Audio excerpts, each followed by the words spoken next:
Papo Reto, com Cacá Alberti. Falando com as principais autoridades da nossa região. Papo Reto, agora na 012 News.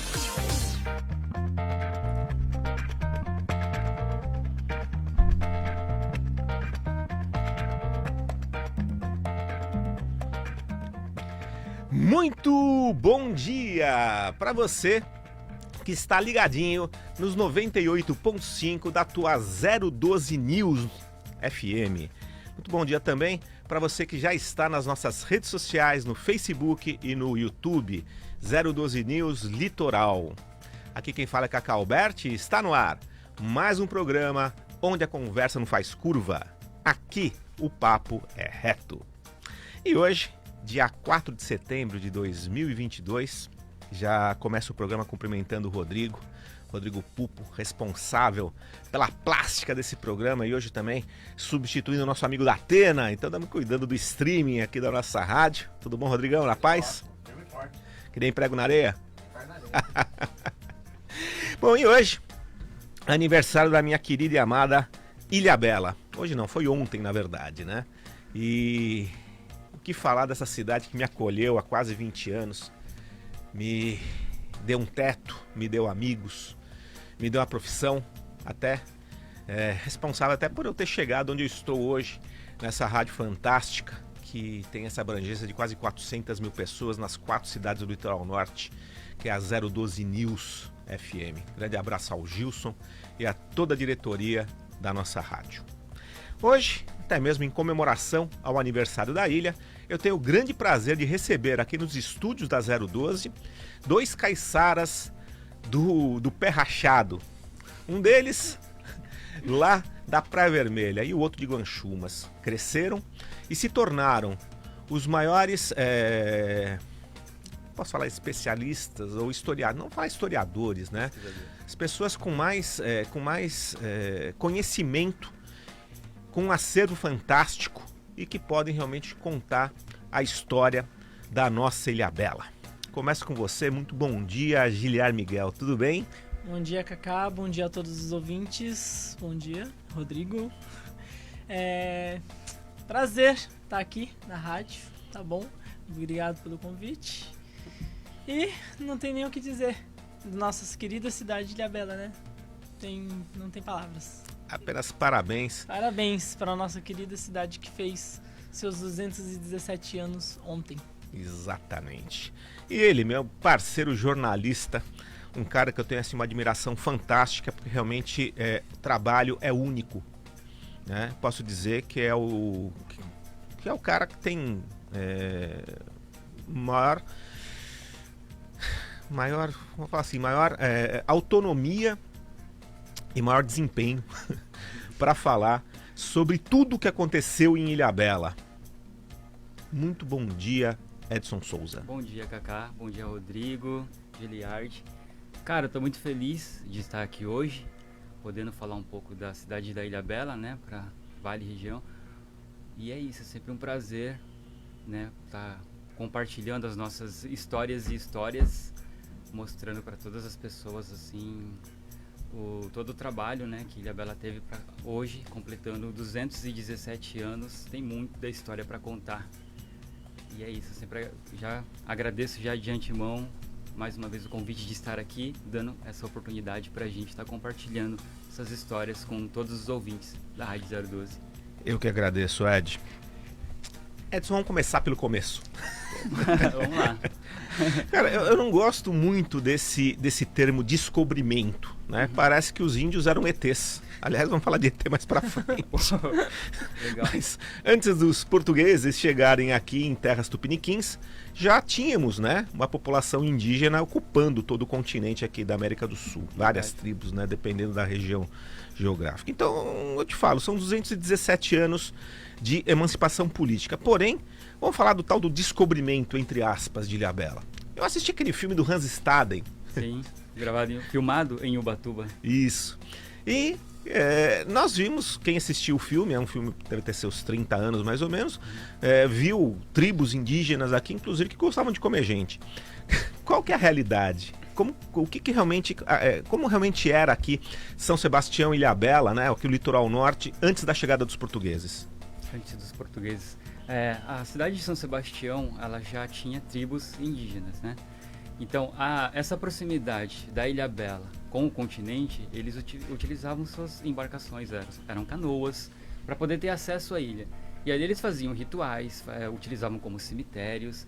Esse processo de comer carne do inimigo faz parte da cultura indígena, se chama antropofagia, que eles tinham ciência de que fazendo isso eles estariam nutrindo ali a força do inimigo.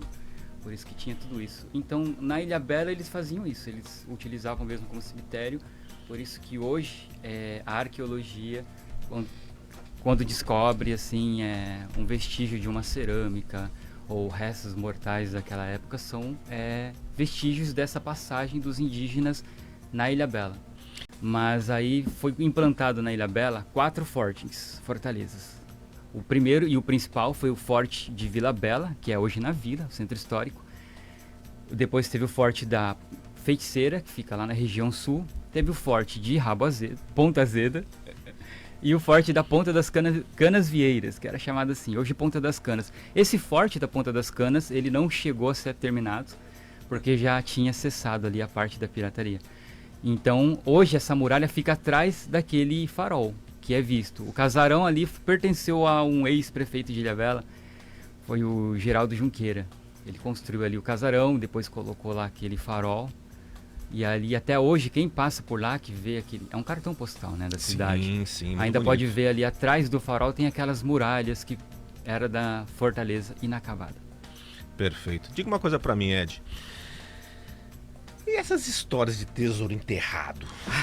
Tem gente até hoje lá atrás, lá pelos teus lados, lá pra Vermelha, lá no Castelhanos, procurando tesouro. É verdade isso? Sim. Dentro desse contexto de pirataria, de corsários, só para deixar esclarecido, eu vou fazer uma brincadeira aqui, se me permitir. Claro. Corsários e piratas sempre perguntam pra gente qual é a diferença, né? Porque os dois praticamente fazem ali a mesma atividade. Mas assim, se hoje eu tenho um carro, vou dirigir, eu preciso ter uma CNH. Sim, né? sim. Se eu não tiver, eu sou um pirata. Então o corsário, ele tinha uma carta de corso que era cedido pelo rei. Né? No caso, a gente ouve falar muito de Thomas Cavendish, de Francis Drake, são os corsários da época. Eles pilhavam embarcações, mas eles tinham proteção por lei, pelo governo. O pirata não tinha, ele trabalhava por livre e espontânea vontade, e se fosse pego, arcava sozinho com suas consequências. Essa é a diferença de um pirata para um corsário. O corsário podia fazer, o pirata não. Mas esse receio que os vilarejos tinham na época de que iam ser saqueados por piratas, muitas pessoas perguntam, será que foi essa movimentação econômica que atraiu a atenção dos piratas para Ilhabela ou dos corsários, né? Mas na verdade acho que a riqueza que atraiu os piratas para Ilhabela foi a riqueza natural. Eles faziam essa travessia da Europa, porque todos queriam atravessar ali o chamado Estreito de Magalhães. Porque esse Estreito de Magalhães era um caminho que ligava 2 oceanos, Atlântico pro Pacífico. Então eles queriam atravessar para lá para pilhar as vilas de lá, do outro lado. E essa travessia que eles faziam da Europa para cá acabava destruindo. Eles pegavam serração, chuva, destruíam a embarcação. Eles paravam na Ilhabela porque era um ponto estratégico. Então essa é a riqueza que atraía os corsários na época. Ali eles abasteciam as embarcações com frutas, com água, tiravam a madeira da mata para poder arrumar o que foi quebrado. Mas assim, aí me perguntam sempre se Ilhabela, os piratas vinham saquear. Na verdade não, eles usavam Ilhabela para esconder. Então tinha muita coisa assim que eles enterravam ali como ponto estratégico. A gente ouve muito falar de que Cavendish enterrou tesouros. Tem a lenda do tesouro do Sombrio. Lenda não, folclore, né? Folclore é aquilo que você acredita um pouco, então... Aliás, vamos falar sobre lendas daqui a pouco. Certo. E também outra coisa, hein? O Edson e o Giliard, eles são responsáveis por muita literatura. Aliás, os livros que eles escreveram, que estão aí a dispor, que ele vai falar sobre isso depois, são livros que valem a pena você ler, porque é tanta coisa interessante, é tanta curiosidade que tem lá, que quem ama essa cidade de Ilhabela, quem ama esse litoral norte, não pode deixar de ter os livros do Edson e do Giliard, as fotos do Giliard, o texto do Edson, são realmente muito legais. Ed, diz uma coisa pra mim. Julião, na verdade, Julião de Moura Negrão. Uhum. É um cara que escreveu seu nome, né? Ele chegou a ser, ele é tido como o fundador, na verdade, da Vila Bela. Certo. Aí, e também foi capitão mor aqui de São Sebastião. Mas fala um pouco dele e fala sobre o nome da nossa cidade, Vila Bela. Quantos nomes Ilhabela teve antes de finalmente ser Ilhabela? Certo. Bom, os índios colocaram o nome chamavam ela de Seribaí e Maembipe. E depois foi Vila Bela, né, que era separado, era nome e sobrenome, Vila, com 2 L's, Bela, com 2 L's também. Isso foi de 1805, quando foi elevada à categoria de vila, até 1934. Depois foi chamado de Formosa, e isso foi uma polêmica na época. E em 1944, Ilhabela, que faz jus, né, hoje a cidade. O nome já diz tudo, né? Certo, então foi Vila Bela, Formosa, Ilhabela. E quando eles fizeram, por decreto, o nome Ilhabela, a partir de 1944, foi também instituídos 3 distritos. Cambaquara, Paranabi e o distrito de Ilhabela. O distrito de Ilhabela, isso foi para a organização geográfica da população ali. O distrito de Ilhabela é da Balsa até lá a Praia da Fome. O distrito de Cambaquara é toda a região sul da ilha. E o leste, incluindo ali as ilhas dos Búzios e Vitória, é chamado de Paranabi. Então, inclusive hoje, isso é interessante citar, que quando as pessoas vão fazer uma procuração sobre terras, um documento dessas épocas, né, porque esses distritos vigoraram até 2006, por aí. Só depois que o IBGE entrou e aí foi separado por bairros, foi chamado por bairros. Antes dos bairros eram por distritos. Esses documentos eles encontram esses documentos no cartório, mas tem que especificar. Estou procurando determinado terreno que pertenceu à minha família na época de Cambaquara, para poderem achar no sistema. E esses foram os nomes de Ilhabela na época. Então Formosa, quando eles colocaram esse nome Formosa, Getúlio Vargas, inclusive, foi na época da Revolução, que Getúlio Vargas, os documentos dos arquivos do Estado cita que nós tínhamos ali, né, o campo de aviação hoje. Sim. Aquilo ali foi um campo de pouso das aeronaves, era um campo estratégico para poder bombardear São Paulo. E aí, quando o Getúlio Vargas passou por ali, ele achou a ilha bonita e falou, esse lugar é formoso, e entrou este nome, Formosa, por decreto. Então nós tínhamos ali um professor, que foi diretor também do Grupo Escolar de Vila Bela, Gabriel Ribeiro. O nome dele era Malaquias de Oliveira Freitas. Ele era vizinho ali da casa da princesa, da família do Aníbal Teles Corrêa. E ele não aceitava, ele falava, Formosa não é nome de cidade, Formosa é nome de vaca. A gente precisa mudar isso. Então ele começou uma movimentação, fazendo um abaixo-assinado para trocar, tanto que conseguiu lá na frente, né, ver essa Ilhabela por causa disso. Então, eu gosto sempre de acreditar que graças a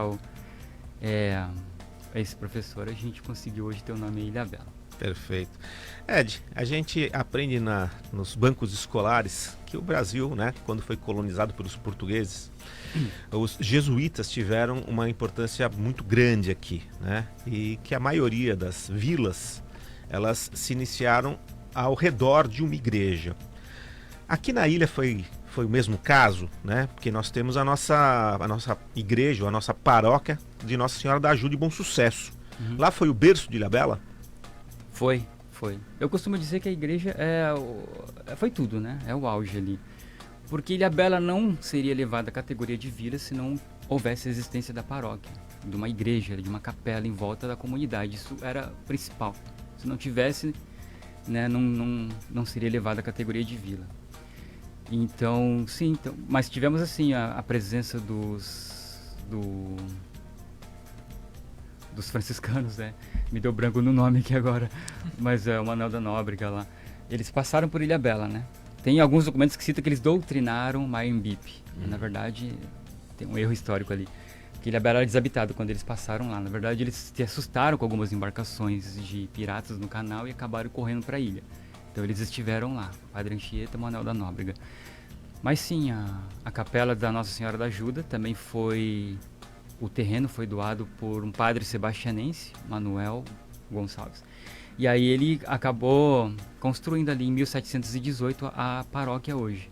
E ali com a presença da paróquia, a comunidade, todos os primeiros moradores da vila escolheram o capitão mor Julião de Moura Negrão para poder representá-los.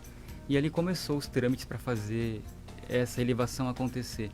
Até fazer um uma ressalva. Conta o nome do capitão Julião de Moura Negrão, isso confunde muitos pesquisadores, eram 3 personagens com o mesmo nome. Nós temos um, que era o capitão Julião, que é o avô, temos o pai, que era o capitão-mor daqui da cidade de São Sebastião, e o filho deles com o mesmo nome, que foi lá para Ilhabela. Entendi. Inclusive eles estão, acho que os restos mortais estão no convento de São Francisco aqui em São Sebastião. Perfeito. Vou terminar esse bloco aqui perguntando para você sobre os prédios históricos que nós temos aqui na vila, né? Podemos dizer que a vila é realmente um museu a céu aberto? Certamente. Os prédios mais antigos da cidade, porque foi lá na vila onde tudo começou, né? O primeiro vilarejo está ali. Então ali se fez a Casa da Câmara, a primeira, em 1805, depois teve também a paróquia Nossa Senhora da Ajuda, em 1718. Em 1914, o prédio da antiga cadeia e fórum. Nós tivemos ali também o prédio da Biblioteca Municipal, foi na Rua do Meio, hoje está lá no Centro Cultural Valdemar Belisário. A Rua do Meio em si, que antes hoje é um boulevard, né? Antes era uma rua. A primeira hidrelétrica foi construída ali em 1920, fica no final da Rua Alzira Siqueira Reale, ali perto do posto. Então, tudo começou ali. Então, os prédios mais antigos estão ali. Então, hoje tem um roteiro. É um roteiro, o museu a céu aberto é a vida, porque você começa a andar por ali, tem o Barraco do Samba, Casa da Princesa, e você vai descobrindo como que tudo começou ali, a emancipação da ilha e aqueles prédios antigos. Legal. Rodrigão, tu reparou que se precisar saber de alguma coisa de Ilhabela, não consulte o Google, consulte o Ed. Chama o nosso comercial aí, a gente volta em 2 minutinhos. Ed, diga uma coisa pra gente, tava falando sobre piratas no outro bloco, né? Certo. Isso é uma coisa que aguça muito a imaginação das pessoas. E quando você fala em piratas, além, claro, dos tesouros, nós lembramos daqueles filmes, né, de época e dos naufrágios que aconteceram, né? Desde aquela época pra cá. E eu queria que você falasse um pouco sobre os naufrágios na ilha, né? Tem uns que falam que o polo magnético da Ilhabela é igual ao do Triângulo das Bermudas, então tiveram lá mais de 100 naufrágios. Eu gostaria que você contasse um pouquinho sobre isso, o que realmente acontece e quantos naufrágios de verdade nós temos aqui ao redor da ilha. Catalogados, a Ilhabela hoje tem 16 naufrágios, né? Então, são 3 elementos, aliás, vários elementos que contribuíram para que esses navios viessem a pique ali, né, no canal da ilha de São Sebastião. Mas os principais são o magnetismo, a serração e as tempestades, né? É uma época que esses navios afundaram, não tínhamos faróis, não tínhamos energia elétrica na cidade, então era um breu que eles passavam por ali na parte da noite, então sempre pegavam chuva, neblina, cobria a ilha. Então tem esse descompasso que tinha nas agulhas das bússolas, né, por causa do magnetismo. Ilhabela é uma cidade de origem vulcânica. E existe um estudo feito por Rui Osório de Freitas, publicado em Geologia e Petrologia da Ilha de São Sebastião, e ele revela muito sobre essas rochas basálticas, que hoje são encontradas também na região sul da Ilhabela. Eu estive com o Giliard fazendo um pouco dessa pesquisa lá, ali em Cambaquara, aquela região do bairro de São Pedro, você encontra essas rochas lá hoje. São umas rochas mais escuras, né, Giliard? Você fotografou uma delas? Fotografei, tirei foto dela, é uma pedra meio escura, quando você quebra ela, você consegue ver meio que um brilho, parecendo fósforo. Parece cristais, assim, Parece cristalzinhos dentro dela, é uma pedra bonita. Aquelas são as rochas basálticas, é até bonito de ver a formação dela em cima da costeira. E isso dava um descompasso nas agulhas da bússola, né? Que a ponta das agulhas são magnéticas. Mas juntando a isso a serração, falta de eletricidade, de iluminação naquela época. Quando os capitães que estavam ali comandando, né, os navios, quando se davam por conta, eles se perdiam, caíam, digamos assim, um relâmpago, a ilha clareava, eles viam que já estava muito próximo para fazer uma nova manobra. Então eles acabavam entrando de frente na costeira ou batendo numa laje submersa que rasgava o casco dos navios. E são várias. Sim, sim. Então, é isso, minha gente. E me diga uma coisa, vamos cronologicamente falando. Falando sobre pedra, primeiro só uma curiosidade que eu tenho antes da gente voltar ao assunto de naufrágios. Pedras do Sino, né? O Giliard falou agora como a composição de uma rocha basáltica.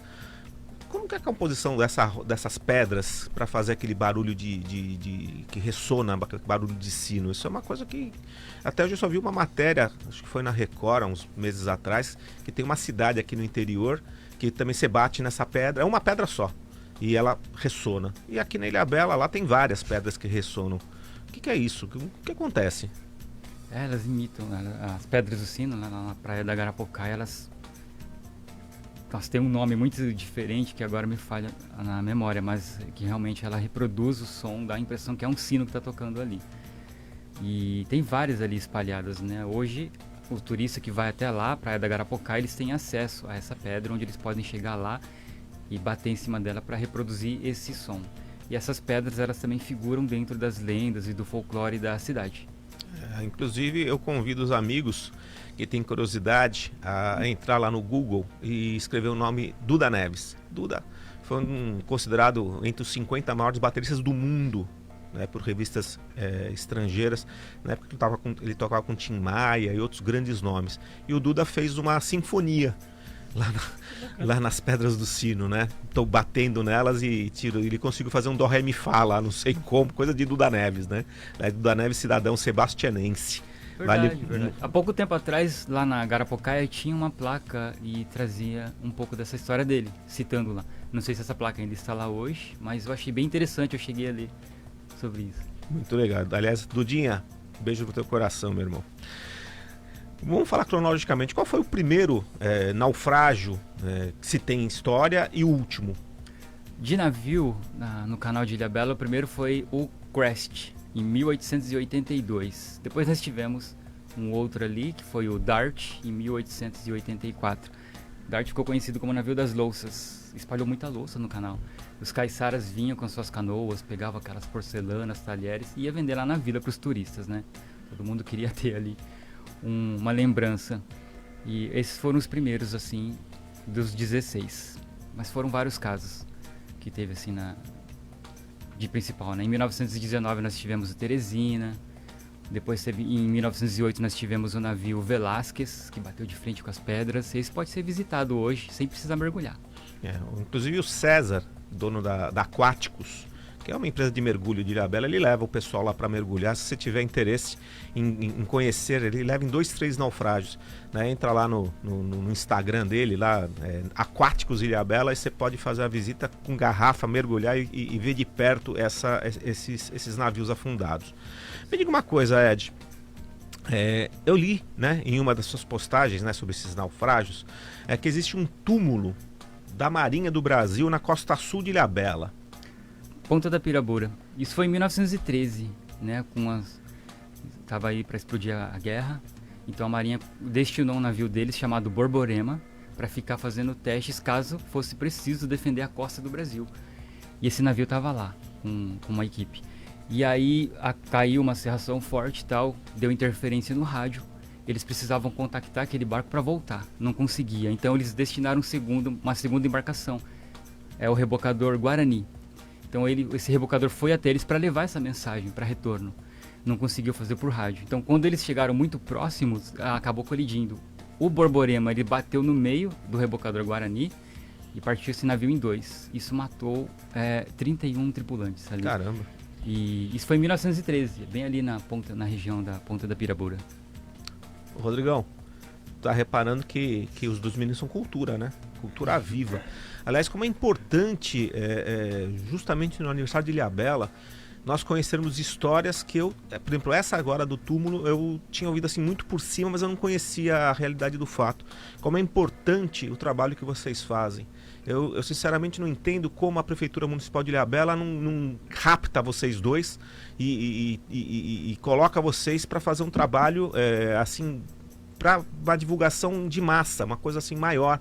Porque vocês conhecem tudo. Então, e sem falar que não é só papo furado, não.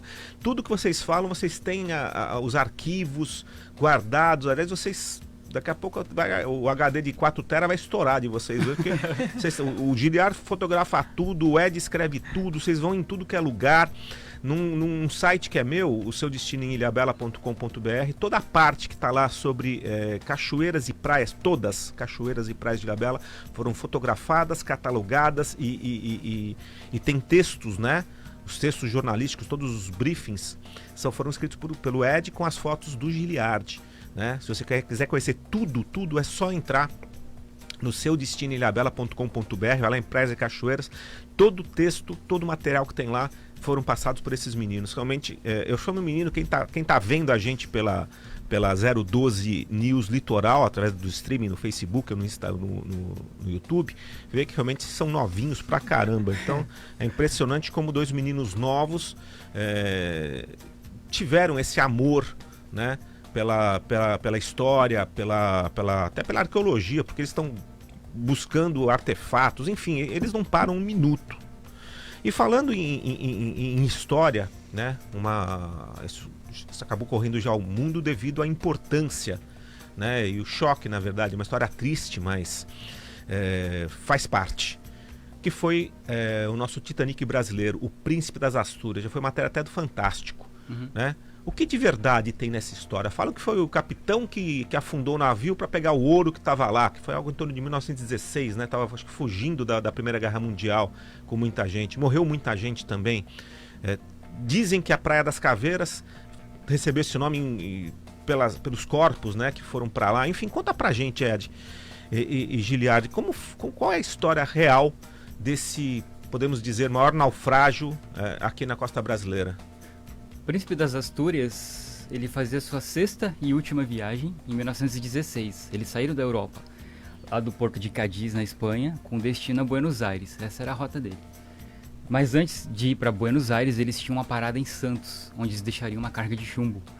E isso não aconteceu, porque no meio do percurso, o capitão José Lotina, ele teve a ideia de levar o navio para o lado leste da Ilhabela, ali contornando as ilhas de Búzios e Vitória, onde ficaram parados por cerca de 1 hora, segundo os registros antigos.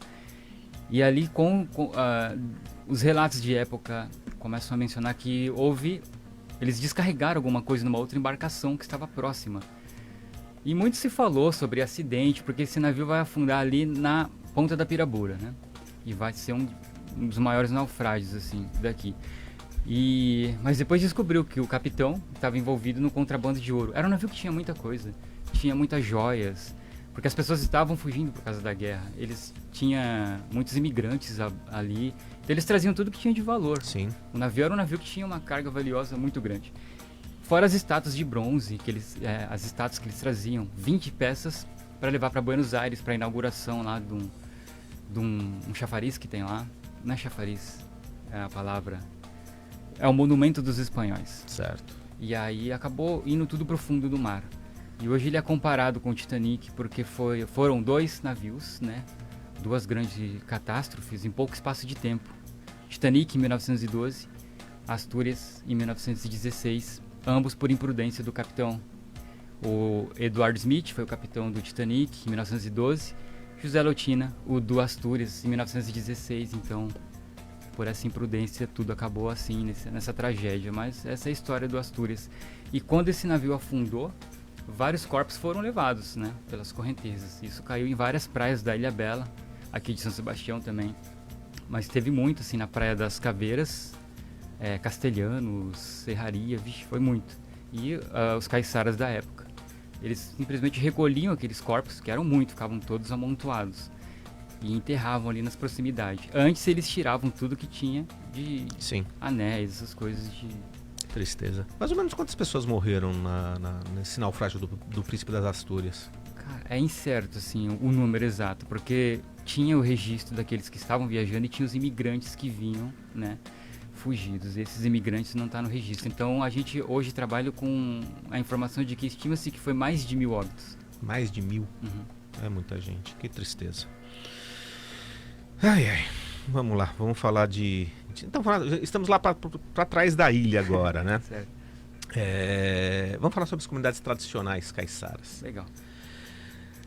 Tem muitos cemitérios lá atrás. Como é que funciona? Como funcionava antigamente, né? Você falou sobre enterrar os mortos, mas fala um pouquinho das comunidades, um pouco da história das comunidades tradicionais caiçaras que existem até hoje em tantos pontos, né, do nosso arquipélago.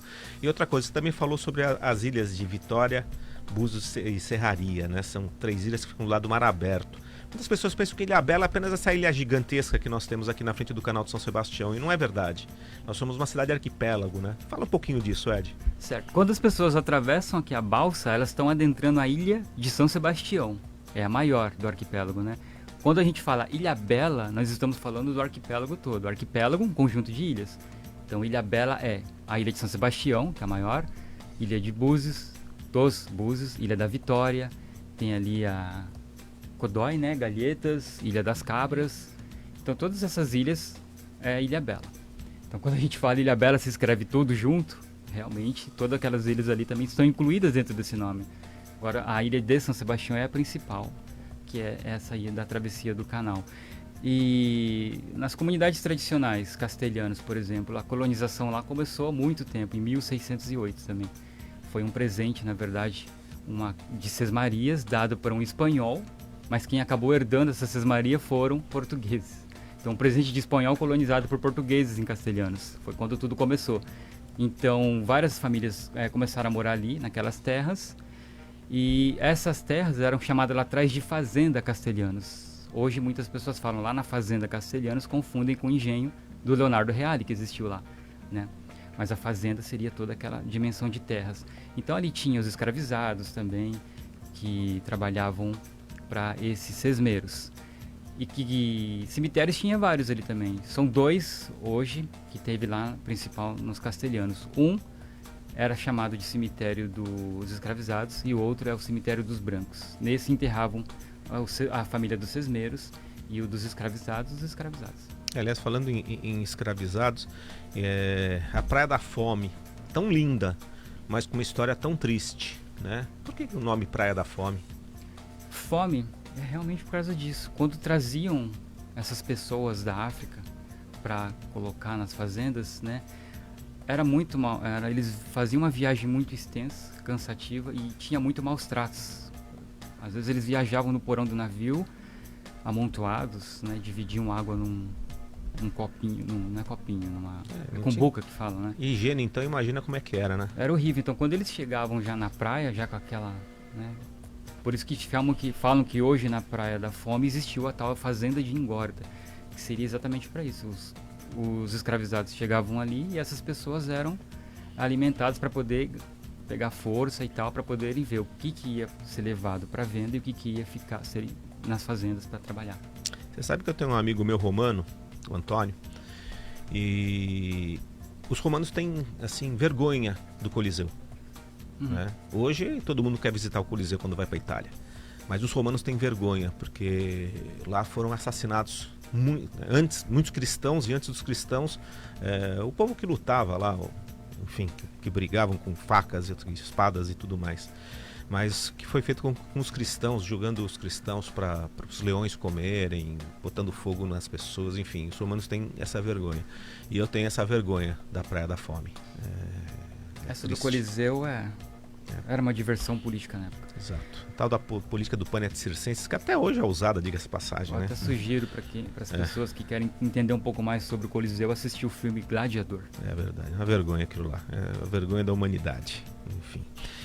Vamos falar, voltando aos naufrágios, temos um outro navio também que foi muito conhecido, o Concar. Né?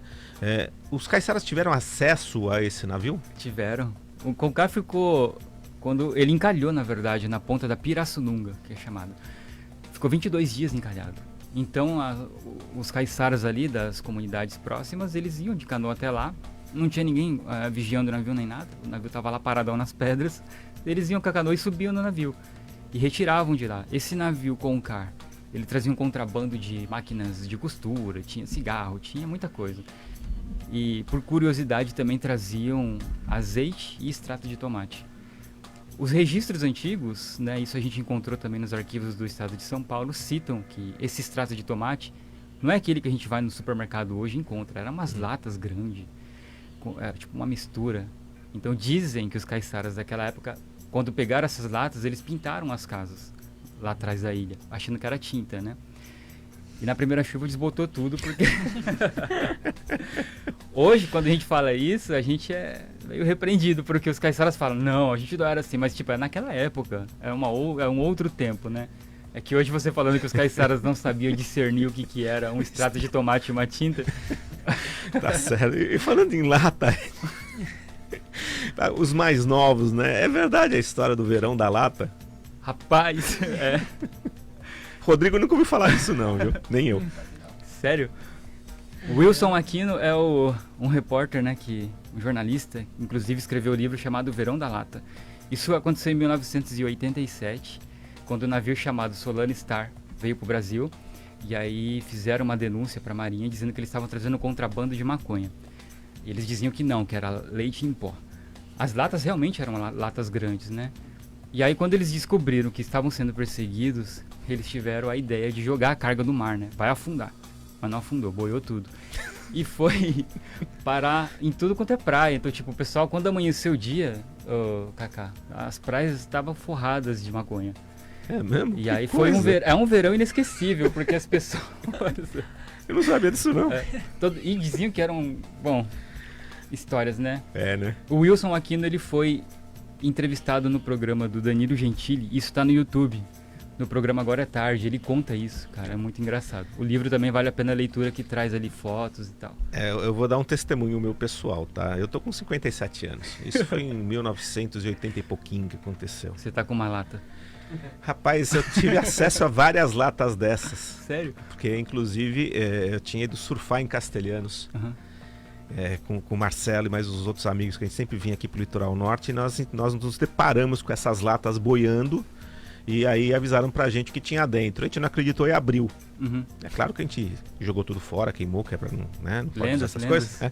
Mas a gente se deparou, então eu sou testemunha do fato e realmente é verdade. Dizem mesmo. que até hoje tem latas enterradas lá no Sombrio. Com certeza tem. Em alguns lugares deve ter. Tem, elas foram pra praia e a maré deu conta de enterrar, né? Então, quem tiver procurando Vejo logo pessoas passando com detector de metal procurando essas abençoadas latas. Se não acharem, se quem não achou os tesouros de Cavendish, achou com certeza as latas. O tesouro das latas do verão. O tesouro das latas, meu Deus do céu. Olha, deixa eu fazer aqui um pequeno parênteses antes de chamar aqui o nosso comercial, temos 5 minutinhos. Quem está assistindo aqui o programa é a Angelique Kraag. E vendo esse nome Kraag, acredito que ela seja parente do Ronald Kraag. Que não tem como eu olhar para vocês dois e não lembrar de Ronald. Ronald Kraag, grande fotógrafo, grande apoiador do nosso trabalho. A Angelique, ela é a irmã do Ronald. A irmã do Ronald. Com esse sobrenome tinha que ser parente mesmo. Duas pessoas maravilhosas, assim, que a gente liga para conversar. O Ronald frequenta a minha casa, né? A Angelique, ela é de São Paulo. E, cara, eles têm uma atenção muito grande com a gente. Eu sou apaixonado por eles. São duas pessoas, assim, maravilhosas para conversar. A gente aprende muito. Eu não conheço a Angelique, mas eu conheço muito bem o Ronald. Eu e Dona Ivone, né? A Ivone é apaixonada no Ronald. Eu não tenho ciúmes do Ronald, porque o Ronald é um irmão que a gente tem. O irmão não é um pai, né? Vamos falar assim. Mas eu conheço poucas pessoas com o caráter, com o despreendimento de Ronald Kraag. É aquele cara que sai fotografando tudo, que você te oferece tudo.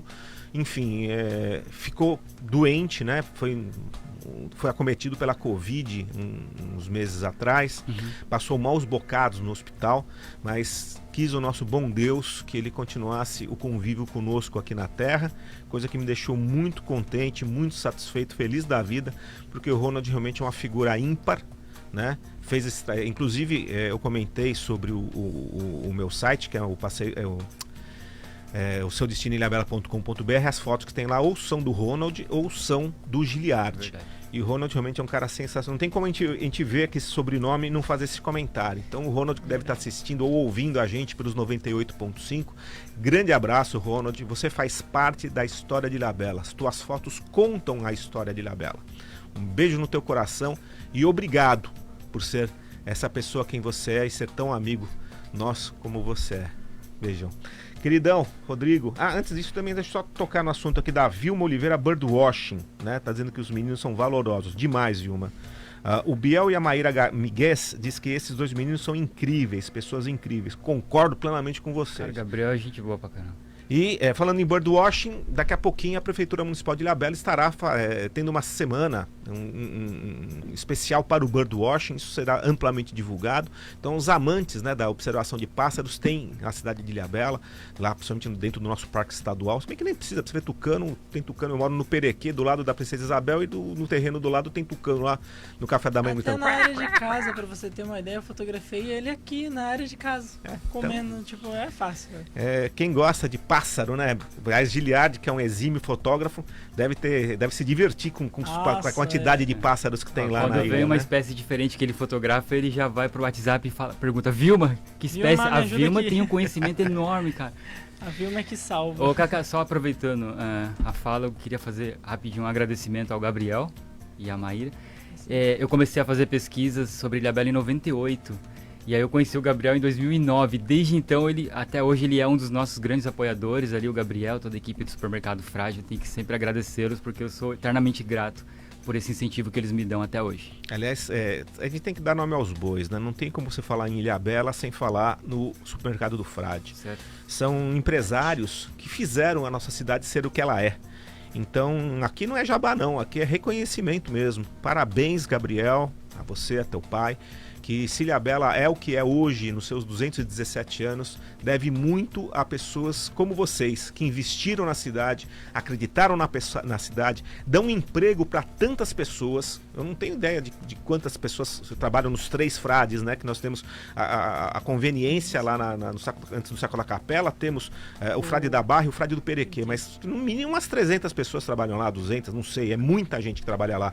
E detalhe, a gente vê pela cara, pelo rosto, pelo semblante dos funcionários, eles trabalham felizes. Então, a gente só pode parabenizar, né, empresários que realmente amam a cidade e, detalhe, trabalham por ela e dão, né, dão emprego, né, empregam tantas pessoas como o Supermercado do Frade. Sem sombra de dúvida, eu sou cliente do Frade, estou sempre lá, uma variedade incrível. Parabéns, Gabriel. E continue nessa pegada, continue sendo esse empresário sensacional que você é. Não te conheço pessoalmente, gostaria até uma hora de bater um papo contigo, mas parabéns pelo trabalho que tua família faz, sem sombra de dúvida nenhuma, é ímpar. Aliás, quando eu falo no Frade, eu não tenho como não lembrar do Ilha da Princesa, e mandar um beijo lá no céu para Toninho Marques. Rodrigão, chama os nossos comerciais, por favor. O Gabriel, né? E a Maíra, não sei se é o Gabriel ou se é a Maíra que está aqui comentando. Está dizendo que vocês são megas especialistas em Ilhabela. Obrigado. O grande lobo do mar, Marco Antônio Zerbeto.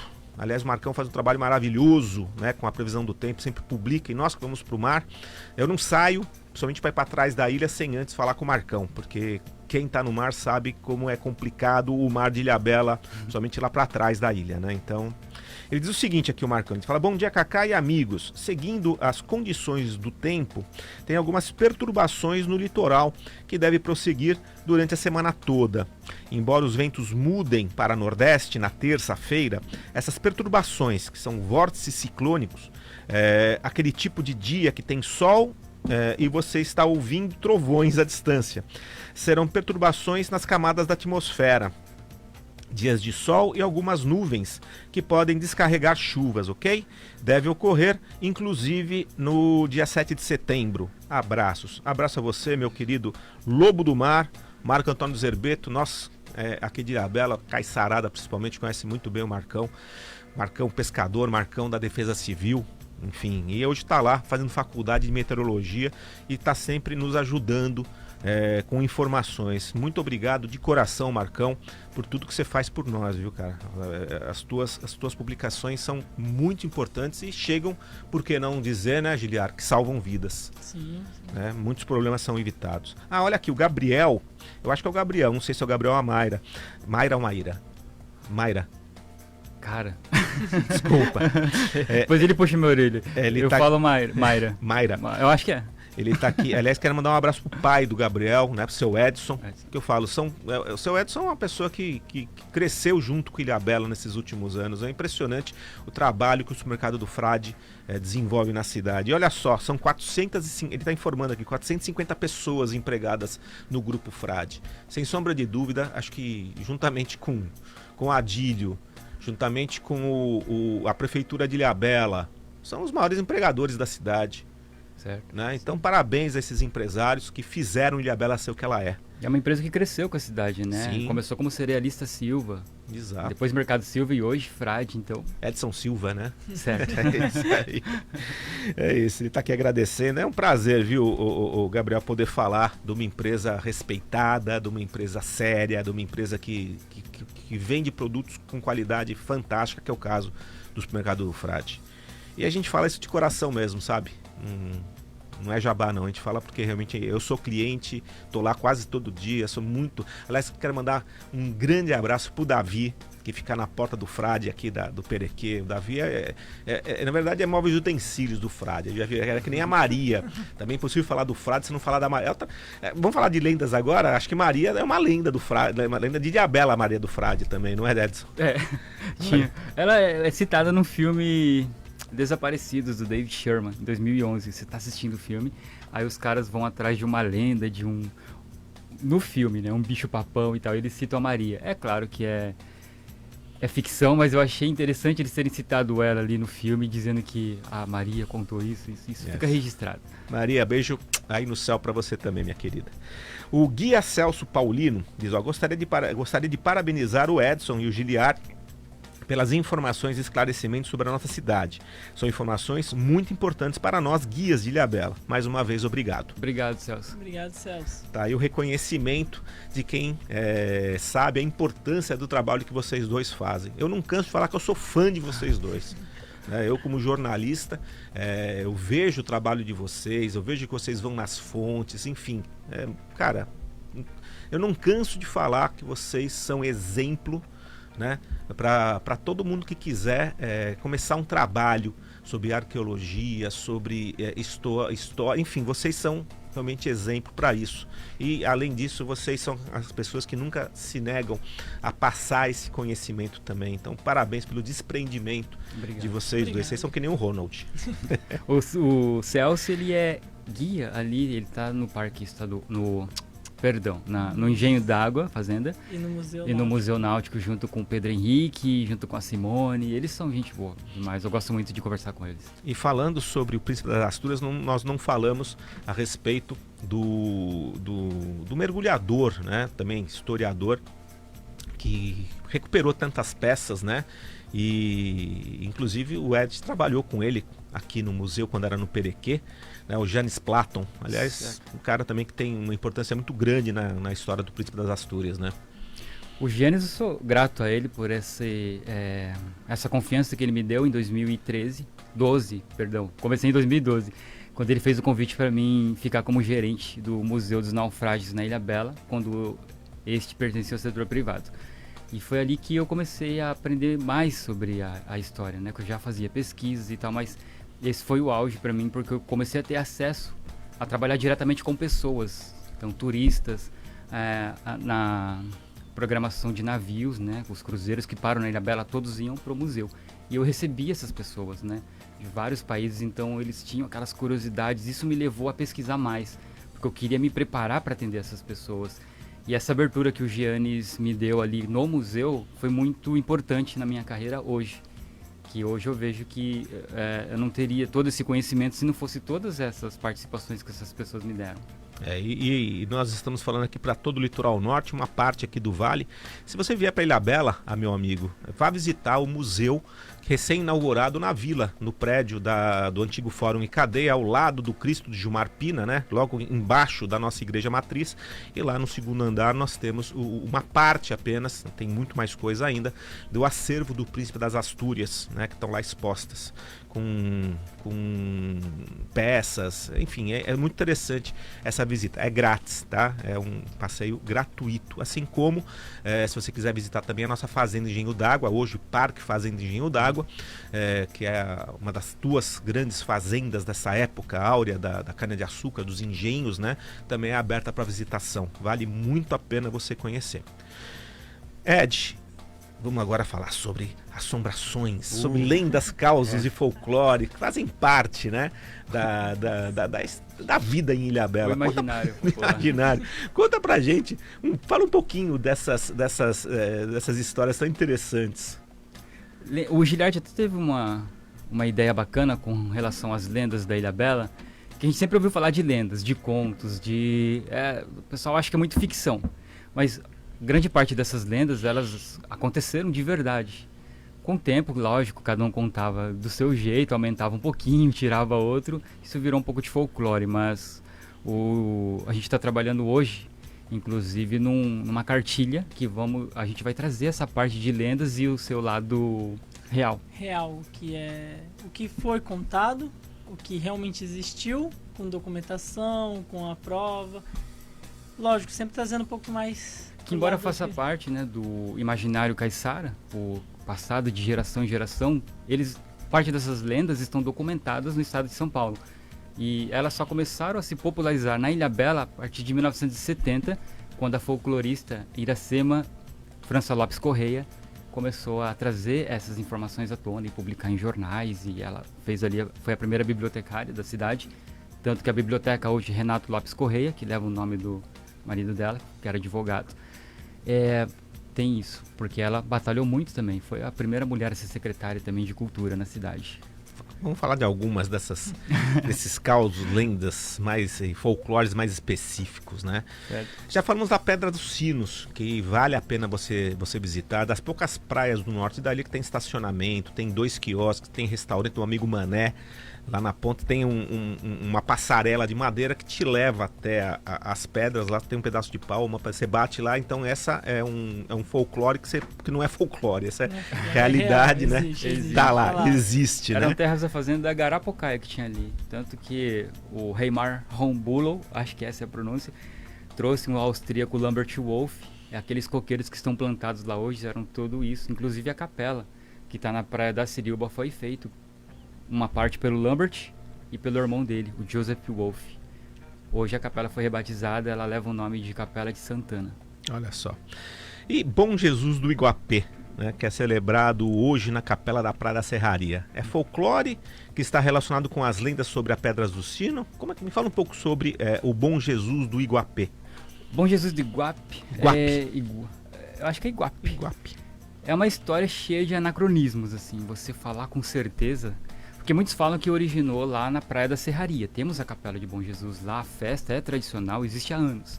Dizem que começou em 1647, quando viram um caixão passar pela praia da Armação. Então, um soar de sinos chamou a atenção das pessoas daquele tempo, que foram até a praia e viram isso. Depois eles foram ver que o som teria sido das Pedras do Sino. Você vê que são 2 lendas que uma vai esbarrando na outra. Temos Iguape e temos a Pedra do Sino. Mas isso está documentado no estado de São Paulo. Dizem que esses sinos, na verdade, foi da capela matriz aqui de São Sebastião, né, que já era elevada à vila desde 1636, aqui. E isso aconteceu em 1847. E confundem muito dizendo que o Serraria é a origem de Iguape, mas não é. Ali, na verdade, toda a praia da Serraria era desabitada. Até que o Martinho Estorace, quando veio para o Brasil, adquiriu aquelas terras e levou para lá um dos seus funcionários, que foi o seu Juca, que era da Praia da Figueira. E ali ele autorizou o seu Juca a morar ali. E o Martinho Estorace, naquele princípio, ele começou a dar vários apoios para os caiçaras, né? Várias pessoas foram morar ali, aí fizeram a capela e tal. E, por incrível que pareça, depois de muito tempo, que uma imagem de Bom Jesus chegou lá. Mas não seria a origem, mas as pessoas confundem, porque na verdade, quando o padre sebastianense foi testemunho ocular dessa passagem de um navio pelo canal aqui da ilha naquele tempo, dizendo que levava uma imagem de Bom Jesus, isso depois aconteceu lá na frente, porque esse navio acabou esbarrando na altura ali da Bahia, Pernambuco, com uma embarcação de guerra, pertencida a Van Scope, e aí, temendo ser saqueado, eles jogaram toda a carga no mar, inclusive a imagem. Essa imagem foi encontrada nas águas da praia de Itanhaém e depois foi entronizada lá em Iguape. Isso se popularizou na época e os pescadores acabaram adotando a devoção e construindo vários templos em homenagem. Então a serraria hoje tem isso, mas com base nessa lenda. Então Iguape é isso. Por que fazem a festa de Bom Jesus de Iguape em Ilhabela? O que tem a ver? É porque a festa é com base nessa lenda aí. Tá explicado. Uma das praias mais bonitas e mais frequentadas que nós temos aqui no sul da ilha é a Praia da Feiticeira, né? Onde está sediado, né, aquele casarão do Fazenda São São Matias. São Matias, que pertence hoje ao amigo Ivo Nual. Feiticeira. Tem muita história sobre essa tal dessa feiticeira. Qual que é a verdade? Quem era essa mulher? Tu acredita? Ela existiu mesmo, essa mulher, Ela essa feiticeira? existiu. O nome dela é Maria Perpétua. Perpétua Calafate de Souza. É tua parente, Alisson? Deve ser. Tem um pouquinho Cara, de parentesco com essa aí. Eu gostaria que eu fosse parente dela, porque, na verdade, feiticeira é um termo que os caiçaras de época, né? Era uma mulher muito à frente do seu tempo. Então ela sabia um pouco de botânica, chás, essas coisas, e pro caiçara isso assusta um pouco. Tipo, é uma feiticeira, mexe com isso. Mas não, ela era uma mulher muito inteligente até. E ali aconteceu um crime, né? Porque o marido dela tinha uma fazenda lá no sul da ilha e acabou descobrindo a traição dela com outro fazendeiro da ilha. Aí, corno já era coisa daqueles tempos também. Já viajei. Ai. E aí acabou assassinando ela e, com facadas. E quando foi feita a perícia na casa dela, descobriram várias coisas estranhas ali, inclusive uma orelha humana. Isso tá no... Ai. Era do marido, vai. Rapaz do céu. Mas não é só naquela uma época. lenda, é uma história que realmente aconteceu, foi um crime ali. E a Maria ela ia ser julgada, inclusive, no fórum lá do centro da cidade, na vila, pelo capitão Julião Mor. Nós temos essa documentação. E acabou não acontecendo que ela morreu antes. E aí os caiçaras hoje colocam. Hoje tem várias lendas, o imaginário fala que tem pessoas que já viram uma mulher de branco passeando na praia. Essa é a loura do banheirão, não tem nada a ver com a feiticeira não, né? Trocaram. Colocaram ela pra passear as férias na Praia da Feiticeira. Um pouquinho. E aquela história que diz que ela ficou meio doida, meio louca, né? Cometida até pode ser Alzheimer, no fim, não se sabe. Mas dizem que no final da vida dela, ela pegou o tesouro que ela tinha, ela era uma portuguesa rica, né? Ouro, joia, essas coisas todas, levou 2 escravos lá pra dentro do Parque Estadual e enterraram. O tesouro e pra ninguém saber a localização, ela matou os escravos. É verdade isso? Isso é Portinho, a lenda do Portinho. Dizem que essa da Portinho é uma mulher chamada Maria Fisch. Ah, essa então foi, quer dizer, essa do tesouro não tem nada a ver com a feiticeira da Praia da Não, Feiticeira. a Já é feiticeira é uma outra história, Maria. a Maria Fisch, que é do Portinho, é outra. Ah, então conta essa do Portinho, porque eu não sabia, eu achei que era a mesma Mas Maria. a da Portinho é exatamente essa, era uma mulher rica também, É. né, que tinha vários tesouros, essa tal Maria. E aí, com medo de ser saqueada por piratas, ela acabou escolhendo ali 2 escravizados e pediu pra esconder o tesouro. Ajudaram ela a enterrar em certo lugar. E também tem lendas que falam que ela foi saqueada pelos escravizados da fazenda. Eles fugiram e levaram tudo que ela tinha. Então ela se postou diante de Santo Antônio. Nós temos uma capela de Santo Antônio no Portinho. E fez um pedido, né? Se o santo ajudasse a reaver as coisas dela, ela não maltrataria mais os escravizados. E isso aconteceu. Por um milagre, os escravizados voltaram e devolveram a ela tudo. Ela conseguiu reaver os pertences e libertou os caras. Olha só. São 2 lendas que acabam confundindo ali. Eu realmente, você vê, tô aqui há 20 anos eu não sabia disso. Eu achei que era a mesma Maria. Bom, São Marias ou Marias. Marias diferentes. Me diga quando a gente está chegando aqui na ilha de São Sebastião, que é essa aqui, que está logo aqui na frente, nós estamos na cidade de São Sebastião, onde que é estúdio da 012 News. Quando a gente pega a balsa e vai para Ilha Bela ou para a ilha de São Sebastião, a gente bate o olho e a gente vê aquela cachoeira que já foi mais cheia, mas em dias de chuva fica bem cheia, que é a cachoeira da Água Branca. Uhum. E tem muitas histórias dessa cachoeira também. Conta um pouco, fala um pouco dessas histórias e os mistérios da cachoeira da Água Branca. Quer falar? Tem Não, um braço lá, no braço direito tem uma caverna, um buraco. buraco. Dizem que lá dentro, né, Tem ouro. tem ouro. Mas quem escondido se lá dentro. habilita a entrar lá dentro? Que dizem que quem vai não volta. Que a É mesmo? cachoeira da Água Branca ela tem 2 braços, 2 quedas. Na queda da direita, Que fica perto da usina, próxima Fica perto da antiga usina usina. ali. ela tem um buraco enorme. Quem vai lá pode ver isso. É meio estranho. E aí falam que ali dentro tem um tacho de ouro e que várias pessoas já viram sereias sentadas penteando o cabelo. É aquela coisa bem Mãe mística. d'água. Mãe d'água. E é isso. E o lobisomem? Minha mãe matou um monte com machado atrás da ilha. Se ela estiver ouvindo, ela vai falar, deixa ele chegar aqui na na Hoje em ilha. dia existe lobisomem ainda passeando lá pelos bairros da Barra Velha, alto da Barra Velha, por lá. Roubando galinha dos galinheiros. Eu vou te dar o nome de um lobisomem. É. Rafael. Rafael. Opa. Na antiga Barra Velha. Eu tenho um outro lobisomem também lá, que é bem conhecido. Já foi vereador, já foi presidente da Câmara. Tal de Luiz Lobo. É sério, o tal do lobo é por causa do lobisomem. Tinha aquela novela Rock Santeiro, que tinha um professor que virava lobisomem, né? E o lobo, o Luiz, né? O Luiz, ele é um cara assim, tipo, quem já viu o Luiz na praia, ele é um cara muito peludo, e o pessoal tirava uma onda do Luiz. Chamava ele de, né, de lobisomem, virou lobo. E hoje o Luiz adotou o nome Lobo, inclusive na sua vida política. Então é Luiz Lobo por ser um lobisomem. Então, quer dizer, é verdade, não é causa, não. Existe um lobisomem na ilha, tal do Luiz, né, que já foi secretário, vereador, presidente da Câmara. Então existe mesmo, tá lá, tá explicado quem é o nosso lobisomem. Minha mãe contava muito isso pra gente, né? Eu chegando na ilha, ela vai falar, era um amigo de um amigo meu que falou, mas foi ela. E falando de amigo que falou, que viu, e os OVNIs? É verdade que Ilhabela, principalmente lá no Baepi, é um aeroporto de OVNI? Tem vários avistamentos. Em 1950, na vila, morava um artista plástico. Rupert Kinner era o nome dele. Foi várias vezes elogiado no Salão de Artes Plásticas Valdemar Belisário, inclusive, porque ele pintava muito bem as paisagens da ilha. E naquela época o ateliê ficava na vila, lá na rua... Bom, não vou falar não. Ficava lá na rua da vila. Senão as pessoas vão lá.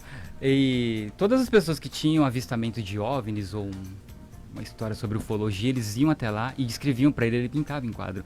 Um desses quadros chamou a atenção do FBI. Um cara foi pra lá e porque queria ver esses quadros, eles queriam saber. Só que o Rupert, ele não quis mostrar. E ficou assim no coisa. Mas Ilhabela, até hoje, são várias pessoas que falam que já teve avistamentos. Nós recebemos várias fotografias de pessoas, vídeos. A gente arquivou no arquivo, mas não chegamos a compartilhar ainda. Mas tem várias... várias histórias sobre avistamentos, assim, bases que no sul da ilha dizem que já viram o disco voador descendo em tal lugar. Mas tem uma história bem mais pesada com relação à ufologia. Conte. Rapaz, o papo é reto. Você sabia que eu tenho medo de falar? Mas o Rodrigão tá aqui para defender a gente. E quando você se aprofunda demais nesse tema, você recebe a visita de pessoas na sua casa. E a gente já tirou a prova. É o tal do MIB, Exatamente. Os homens de preto. Os terninhos pretos vão chegar na sua porta logo, então, logo. se ele estiver ouvindo a gente, até fala, não tenho nada a ver com isso, estou falando por alto, tá no arquivo. Vamos jogar pro arquivo do Estado de São Paulo. Ouvi dizer. É uma lenda. É uma lenda. Certo. Que é isso, cara. Tem muita coisa ali estranha. Eu mesmo posso dizer que eu já vivenciei. Muitas pessoas chamam a gente de louco ou de, nossa, tá imaginando. Mas eu acho que é uma questão meio...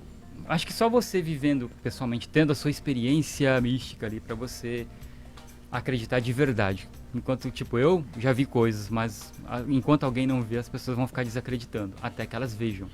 O que eu acho engraçado, Ed, é que ano passado a NASA assumiu a veracidade dos OVNIs. Sim. Então, quer dizer, e poucas pessoas falam sobre isso. E hoje em dia é uma coisa que fala direto no Jornal Nacional, de aparições, de imagens, vídeos, que a própria NASA tá liberando, porque não tem como mais esconder. Então já tá mais do que...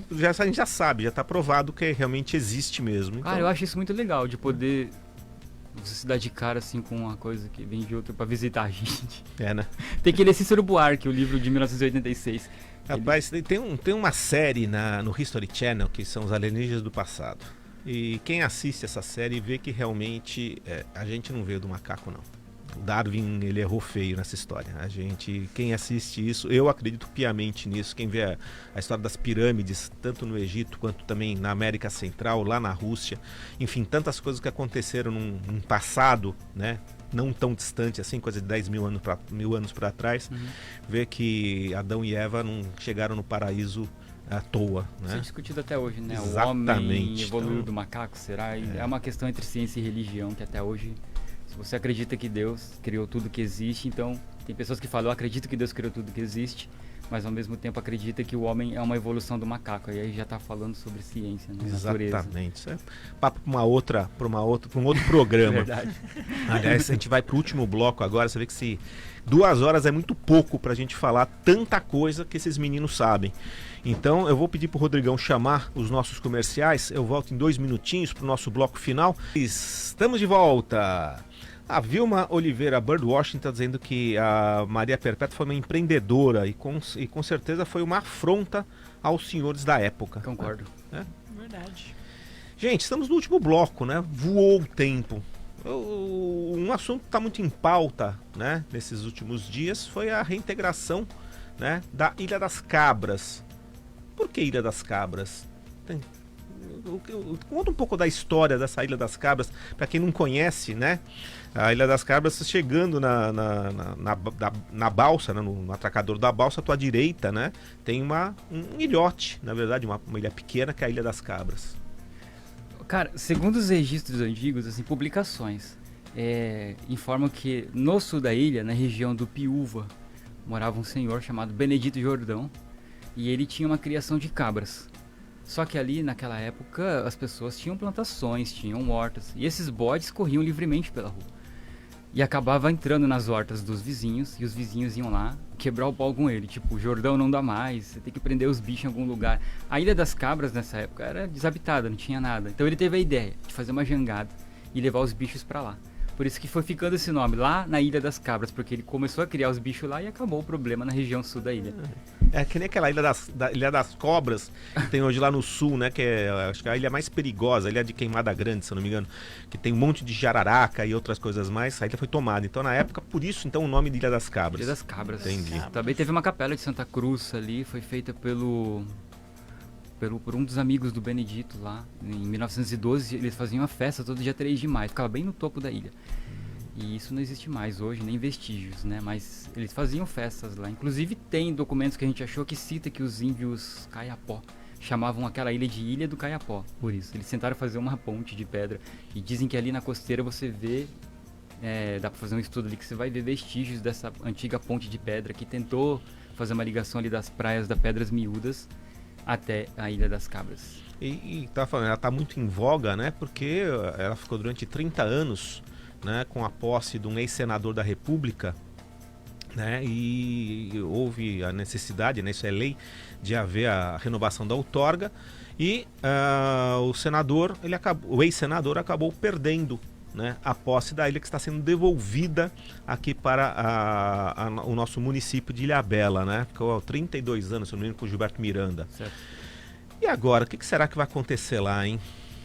Cara, eu espero que as pessoas, as empresas e tudo que estiver envolvido ali com a ilha, no futuro venha fazer um trabalho assim, digno, né, justo. Porque a ilha já perdeu muito. Inclusive, em 1945, a época de guerra, ela já atearam fogo na ilha inteira. É mesmo? Porque acreditavam que ela era usada como escudo por algumas embarcações que ficavam ali naquele estreito ali, no canal. E aí queimaram tudo ela, por isso que ela não tinha vegetação. Então, em 1959, quando o ex-prefeito de Ilhabela, Geraldo Junqueira, conseguiu a concessão dela e foi o primeiro a morar ali, ele trabalhou junto com a esposa dele, a Cleide Guedes, para reflorestar toda a ilha, né? As primeiras mudas de coqueiro que estão lá foram plantadas por eles. E depois, ali em 1969, a concessão foi emprestada por Fernando Silva, né? Acho que ele era um dos fundadores do Colégio IASIG de São Paulo, um colégio de idiomas, e ficou com ele até vir a ser a ilha foi adquirida então pelo Gilberto Miranda. E hoje a gente espera que o trabalho que seja feito ali seja um trabalho sério, né, que gere empregos, que tenha um museu que conte essa história, que não afete ali a vida selvagem marinha que tem naquela região. Inclusive, aproveitando o espaço, eu estava conversando há tempos atrás com algumas pessoas do Parque Estadual de Ilhabela, até aproveitar para mandar um abraço a Isméria, a Regina da Silva, o Marco Aurélio Nascimento, o Vini Midões, eu acho que essa é a pronúncia do sobrenome. O Vini, ele sugeriu uma coisa assim muito bacana, que seria legal, nesse trecho das Pedras Miúdas até a ilha, fosse colocado um teleférico. Esse assunto do teleférico já foi polêmico, né, Ilhabela? Opa!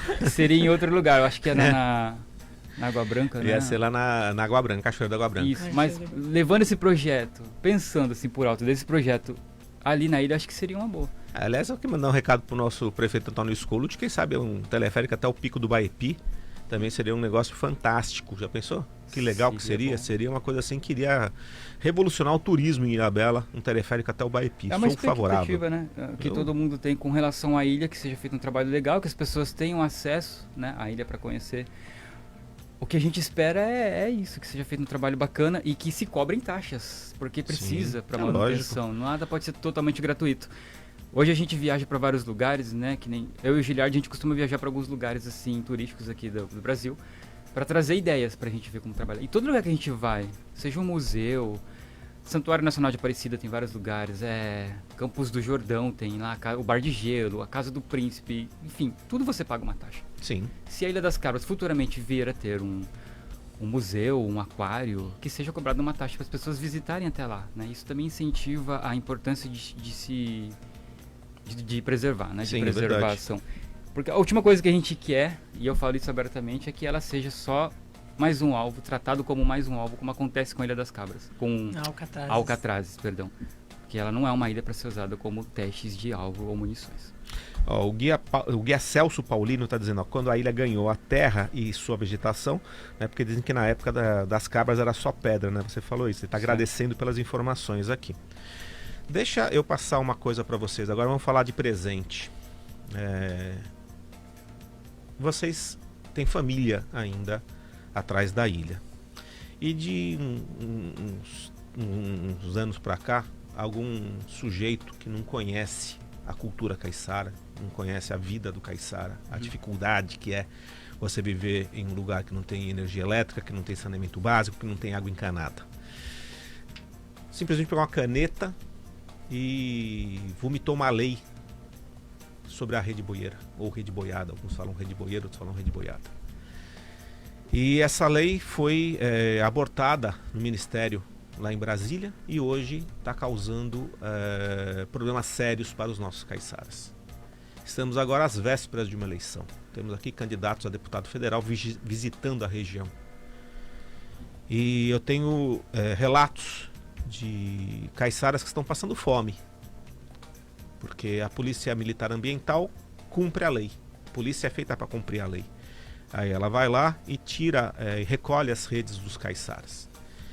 E lá atrás da ilha não tem McDonald's para você pedir um lanchinho.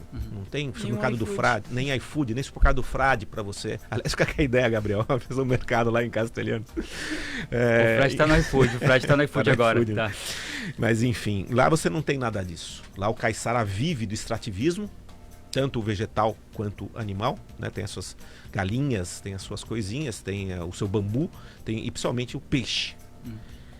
O que eles pescam, uma parte eles usam para sua alimentação. E o que sobra, quando sobra, eles trazem aqui para esse lado da ilha para vender e ganhar um dinheirinho para poder comprar o seu arroz, o seu feijão, enfim.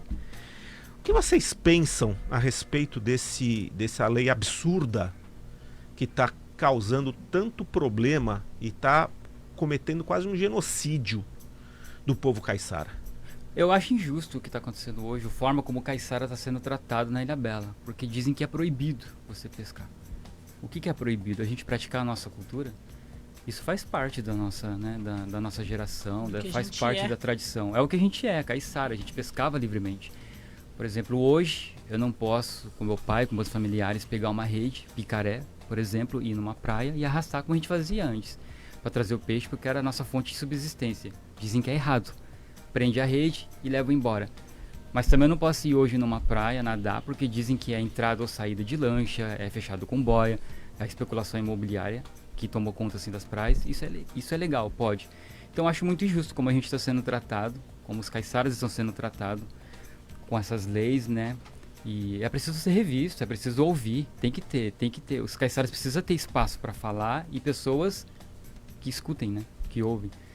Porque não adianta ir lá só atacar e falar, o caiçara é isso, caiçara é aquilo. E não, a gente já estava aqui há muito tempo, né? A gente está praticando aquilo que a gente aprendeu com os nossos antepassados. E não é proibido, não é ilegal. Ilegal é o que estão fazendo com a gente hoje, é o que eu acho. Fica aqui o recado para esses candidatos a deputado federal que estão vindo aqui para o Litoral Norte, para que aqueles que ganharem lutem pelo povo caiçara. Caiçara também vota. Então fica aqui o recado, porque lei só se altera com outra lei, e quem legisla são os deputados. Então fica aqui esse apelo, na verdade, que eu estou fazendo, para que não haja, né?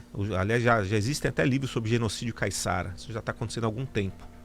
E se continuar do jeito que está indo, daqui a pouco o povo caiçara vai ser obrigado a se mudar de trás da ilha e vai acabar essa cultura tão linda que é a cultura caiçara, que é assunto para outro dia.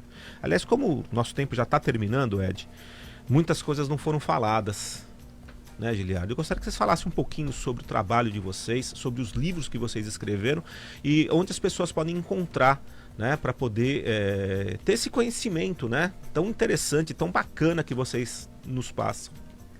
Certo. Eu comecei a trabalhar com pesquisa histórica em 98. E aí depois, hoje, eu me identifico na internet como Arquivo Ilhabela, que é o nome da nossa empresa hoje, é como a gente atende as pessoas. Quem quiser encontrar um pouco mais sobre a gente, o que a gente faz, as premiações que a gente recebe, o que a gente está mexendo no momento, pode acessar o www.arquivoilhabela.com.br e através desse portal ter acesso às nossas redes sociais, Instagram, Facebook e também os livros que a gente faz. Parte dessas pesquisas a gente transforma em livros, outra parte a gente faz lives, palestras com professores que nos convidam. E a gente tenta compartilhar todas essas informações que a gente está adquirindo com pessoas, né? A gente precisa compartilhar tudo isso. E é isso. E os livros que a gente escreve, a gente está lançando agora, a gente está com parceria de editoras na internet, onde as pessoas podem acessar e adquirir o livro físico. Então, pelo site do Arquivo Ilhabela, você encontra a capa dos livros ali no menu lateral e pode clicar que já vai ser levado direto para o site da editora. E agora, recente, a gente fez o livro Elias Romão, Tempo que é Bom que era aquele. É a história de um pescador que nasceu na Praia Vermelha, lá em 1920, foi trabalhar em Santa Catarina, passou no concurso da Marinha e assumiu o farol da Ponta do Boi. Então, ele foi morar no Sombrio, que era mais próximo, né? Que hoje é aquela casa que é a sede do Yacht Club lá, é isso? Foi a casa do Elias Romão. Então, tipo, ele tá contando ali de uma época onde ele fazia trilhas. Enfim, é muito bacana você ouvir a história do Elias. E a gente manteve o jeito como ele falou. A gente tem a transcrição gravada, que o Arthur Carlos de Freitas, o bibliógrafo que trabalha com a gente hoje, ele fez a entrevista, depois eu fiz a transcrição e transformei em livro. E esse livro pode ser adquirido físico, ou a gente deixou os links lá para quem quiser baixar o PDF ou ler online, gratuito. Aliás, fica aqui uma dica para o prefeito de Ilhabela, Antônio Luiz Colucci, para o nosso secretário de Cultura, o ex-presidente da Câmara Municipal, ex-vereador Marquinhos Gucci. Vocês são olha, vocês estão fazendo um trabalho fantástico na Ilhabela. Basta ver, fazendo engenho d'água, essa nova, né, que a gente falou desse novo museu, enfim. Vocês estão fazendo um trabalho muito legal. Porém, falta muito uma pessoa como o Ed trabalhando aí na administração, aí na prefeitura. Convidem o Edson, não precisa nem trabalhar, mas que ele seja um prestador de serviço para que ele possa levar para os nossos turistas, para a nossa população, tanta informação que eles têm. Ninguém tem tanta informação, ninguém tem um cadastro, ninguém tem um arquivo igual ao desses meninos. E essa história, a nossa cultura, ela tem que ser contada, ela tem que ser preservada. Um povo sem cultura, um povo sem história, é um povo que está fadado ao esquecimento. Vai acabar. Então não podemos deixar isso acontecer. É necessário nós termos esses meninos divulgando o seu trabalho dentro da Prefeitura Municipal de Ilhabela. Então fica aqui a dica, até meu apelo mesmo ao prefeito Antônio Luiz Colucci, para que peguem esses meninos e extraiam dele tudo aquilo que eles têm, tudo aquilo que eles conhecem. Porque quem vai ganhar com isso somos nós, ilhabelenses, e os turistas que nos visitam, sem sombra de dúvida, sabe? Fica aqui, Marquinhos Gucci, dá uma ligada pro Ed, dá uma ligada pro Giliardi, chama para uma conversa, faz um contrato com eles, contratem esses meninos. A gente não pode deixar simplesmente tanta informação, tanta coisa boa, tanta coisa bacana da nossa cidade sem ser falada. Então fica aqui esse apelo meu, porque eu sei que vocês são pessoas que amam a cidade, vocês amam Ilhabela, estão trabalhando por Ilhabela, e a gente não pode, de forma alguma, desperdiçar tanta cultura, tanto conhecimento, tanto estudo. Foram dias, anos de estudo desses dois meninos, pesquisas em tantos lugares, que aí em loco, tantas horas usadas para conseguirem formar né, tudo que eles têm hoje. Então, aqui é a nossa dica, aniversário de Ilhabela, 217 anos. Essa história só pode ser contada por esses dois. Ninguém tem as informações, ninguém tem o conhecimento que eles têm para passar tudo isso para nós, ok? Isso é muito importante a gente falar. O Arthur Carlos está aqui dizendo: Elias Romão é a única autobiografia de um caiçara, por Edson Souza, também, né, 2 caiçaras estão aqui no nosso estúdio. Aliás, é uma honra para mim ter esses 2 aqui conosco. No programa passado, tanto o Rodrigo quanto o Nélio falaram, deram essa... Aliás, eles que fizeram a pauta desse programa hoje, vamos ser justos aqui, vamos dar nome aos bois, tanto o Rodrigo quanto o Nélio. O Nélio também é de uma comunidade tradicional, o Nélio é lá do Bonete. Eles falaram: poxa, chama aí o Janes para vir conversar com a gente. Mas o Edson, o Janes, sem sombra de dúvida, também merece um programa aqui, vai ser convidado para isso. Mas sem sombra de dúvida, hoje, né, e quando estamos comemorando o aniversário de Ilhabela, eu não podia deixar de trazer esses 2 aqui para contar um pouquinho dessa nossa história. E se você tem essa curiosidade, se você tem essa sede de cultura, não deixe de... Diga novamente para nós, Giliardi, qual é o site de vocês? www.arquivoilhabela.com.br. Entra lá e conheçam o trabalho desses meninos. Outra coisa, eles fizeram um livro há pouquíssimo tempo atrás, lá da nossa igreja matriz, né? Nossa Senhora da Ajuda e Bom Sucesso. Isso. Onde até no forro o Giliardi subiu lá para fotografar, correndo risco lá, que o forro estava comido por cupins. Então olha só a importância de um trabalho como esse. Eles vieram mostrar o que está acontecendo na igreja. O nosso padre querido, muito amigo nosso, né, que é o padre Mateus, tá lá já correndo atrás para que haja uma reforma, né, na igreja. Mas enfim, olha só como é importante você tá sempre presente, né, nos nossos prédios históricos, tá? Vale muito a pena, minha gente, sabe? Não deixem de conhecer o trabalho mais a fundo. Se a gente fosse falar um pouco do trabalho, sim, levasse realmente o trabalho desses meninos aqui na rádio, eu ia precisar de no mínimo uma semana conversando com eles, para eles falarem tudo que vocês... Não, não tô brincando, não, tô falando sério, é absurdo. Não teve uma cachoeira em Ilhabela que esses meninos não foram, não fotografaram, não fizeram um briefing. Não existe. Todas as praias de Ilhabela, eles têm arquivo de todas as praias, todas. Ou seja, eles conhecem tudo, lendas, tudo. Então fica aqui a dica pro nosso prefeito. Deixa eu aqui me despedir, já daqui a pouquinho a Bia já está chegando junto com o Rafa. A Cristiane Souza está dizendo: trabalho valioso, merece ser reconhecido e divulgado. Parabéns, Ed e Gili. Concordo, obrigado, Cristiane. Cris. Obrigado, Cris. E a minha amiga Juliana Louro Tenório diz: bom dia, Cacá, Ivone, queridona, parabéns pelo programa com esses meninos. Conheço a história deles e a garra de ambos. Sugiro levá-los na 012 também para multiplicar essas informações. Beijos e bom domingo. Estamos aqui na 012, Ju, justamente trazendo eles aqui porque o que eles estão passando para um alcance de 400 mil pessoas tinha que ser levado. Lá na ilha a gente fala para pouca gente, mas aqui não. Esse microfone da 012 vai longe. E hoje eu tenho certeza que gente em Ubatuba, Caraguá, São Sebastião e Ilhabela conheceram um pouquinho da história que esses meninos contaram para nós, e com certeza tem muito mais coisa para ser falada. Merece mais outros programas. Então, eu quero aqui agradecer a vocês dois demais, né, pela presença de vocês. E deixo já para vocês as considerações finais, começando pelo Giliardi. Tinha que ser. Só quero agradecer o convite, Cacá, o pessoal da 012. E é isso, agradecer ao Wes pela oportunidade de me chamar para trabalhar com ele. A honra é minha. De fazer parte dessa jornada de trabalho que é todos os dias a gente trabalhar, procurar, não só pra gente, mas sim pra cidade. E é isso, só agradecer mesmo, só tenho a agradecer a oportunidade de estar podendo passar pra frente e mostrar como Ilhabela era antes, como ela é agora e como pode ser que seja no futuro. É só isso que a gente tem que passar, conhecimento e agradecer, só isso, agradecimento. Perfeito, meu querido. Olha só, a Juliana Louro, ela é candidata, né, a deputada federal. Eu tive a oportunidade de entrevistá-la semana passada e ela assumiu o compromisso de lutar, caso eleita, de lutar pelo final ou pela adaptação da lei dessa que reza sobre a rede boiada ou rede boieira. Então fica aqui o exemplo de que todo candidato a deputado federal que vier para cá pedir voto, que tenha esse compromisso de, se eleito, lutar pelo povo caiçara. Obrigado, Ju. A Ju é uma pessoa maravilhosa. Toda vez que a gente... Foram poucas as vezes que a gente chegou até ela para conversar, mas ela sempre foi muito prestativa com a gente, ouviu e nos auxiliou ali grandemente.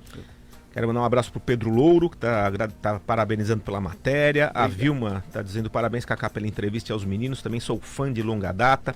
O Gabriel, do Frade, diz parabéns pela escolha desses dois. Entrevista excelente, foi ótimo acompanhá-los. Termino com você, já agradecendo também o Rodrigo. Ed, suas considerações finais. Cara, pegando a fala do Giliard, só agradecimentos mesmo a essa oportunidade, essa abertura que a Rádio 012 tem dado pra gente, né? Eu acho muito importante a gente compartilhar as histórias da cidade de Ilhabela e de São Sebastião também, porque correm ambas ali em paralelo, né? Junto. Outro programa sobre São Sebastião, então? Seria legal, hein? Vamos fazer. E é isso, quero agradecer, só citar alguns nomes aqui de São Sebastião que eu preciso agradecer porque eu sou infinitamente grato. Maria Angélica de Moura Miranda, jornalista aqui. Fernanda Palumbo também, que tá toda hora ali conversando comigo, eu mando várias coisas, ela é super atenciosa. O Giannis Mihail Platon. Também quero parabenizar o prefeito Felipe Augusto, o vice-prefeito Reinaldinho pelo o lançamento do arquivo, né, de São Sebastião. O meu sonho é que um arquivo mesmo chegue público lá em Ilhabela também. E parabenizá-los por esse trabalho que vai dar acessibilidade ao público. E em Ilhabela, o Frade, aos meus pais que estão sempre comigo, são meus maiores patrocinadores, eles são meus pais que toda hora estão ali segurando a bucha comigo. E a você e a todo mundo da rádio, obrigado mesmo pela confiança. Obrigado a vocês e Ilhabela, amor da minha vida, parabéns pelos seus 217 anos. Que Deus abençoe essa terra, que já é abençoada, que continue abençoando, né? E abrindo os braços para todos nós que chegamos lá. Fiquem com Deus, grande abraço e até o próximo domingo com mais um programa Papo Reto.